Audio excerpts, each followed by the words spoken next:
हर हर महादेव। मैया भवानी की जय। मैं शिव शिष्या आप सब गुरु भाई बहनों को प्रणाम करती हूँ। मेरा प्रणाम स्वीकार करें। मैं एक होली का शिव चर्चा भजन लेकर आई हूँ। भजन अच्छा लगे तो प्लीज़ हमारे चैनल को लाइक सब्सक्राइब ज़रूर करें, ज़्यादा से ज़्यादा शेयर करें और हाँ, कमेंट ज़रूर करें, क्योंकि आप लोगों का किया हुआ कमेंट हमें प्रेरणा देती है। आ गेल फागुन घोरा रंग लाल, आ गेल फागुन घोरा रंग लाल, होली के दिन में उड़वा गुलाल। वाह भई वाह, वाह भई वाह। आ गैले फागुन महीनवा हो, आ गेल रंगवा के दिनवा। आ गैले फागुन महीनवा हो, आ गेल रंगवा के दिनवा। भोले बाबा होली खेले वही रे कैलाश में, वही रे कैलाश में हो, वही रे कैलाश में।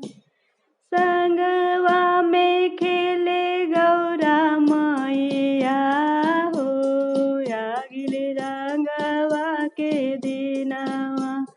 संगवा में खेले गौरा मैया हो, आ गेल रंगवा के दिनवा।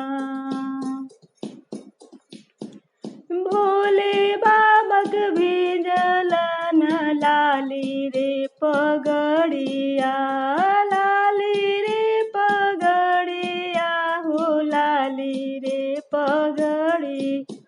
गौरा मैयक भींगल न चुनरिया हो, आ गेल रंगवा के दिनवा। गौरा मैयक भींगल न चुनरिया हो, आ गेल रंगवा के दिनवा। ब्रह्मा जी होली खेले वही रे ब्रह्मा लोकवा, वही रे ब्रह्मा लोकवा हो, वही रे ब्रह्मा लोका। संगवा में खेले शारदा मैया हो, आ गेल रंगवा के दिनवा। संगवा में खेले शारदा मैया हो, आ गेल रंगवा के दिनवा। ब्रह्मा जी के भींगल न लाली रे पगड़िया, लाली रे पगड़िया हो, लाली रे पगड़ी। शारदा मैयक भींगल न चुनरिया हो, आ गेल रंगवा के दिनवा।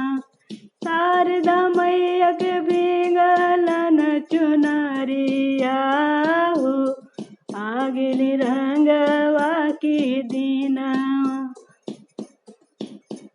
या गैले फागुन महीनवा हो, आ गेल रंगवा के दिनवा। आ गैले फागुन महीनवा हो, आ गेल रंगवा के दिनवा।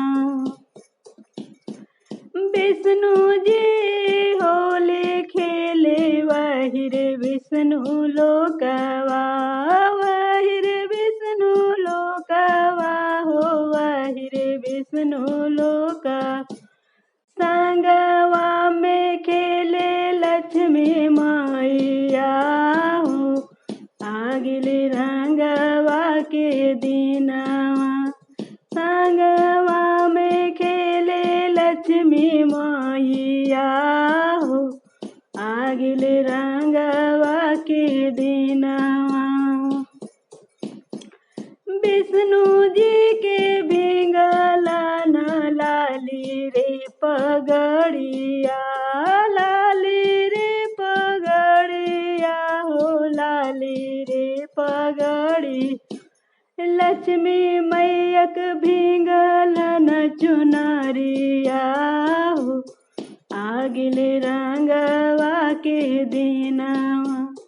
लक्ष्मी मैयक भींगल न चुनरिया हो, आगिल रंगवा के दिनवा।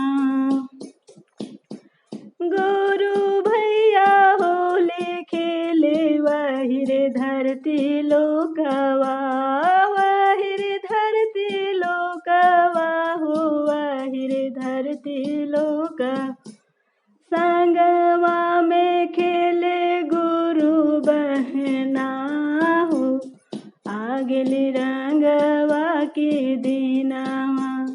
संगवा में खेले गुरु बहना हो, आगिल रंग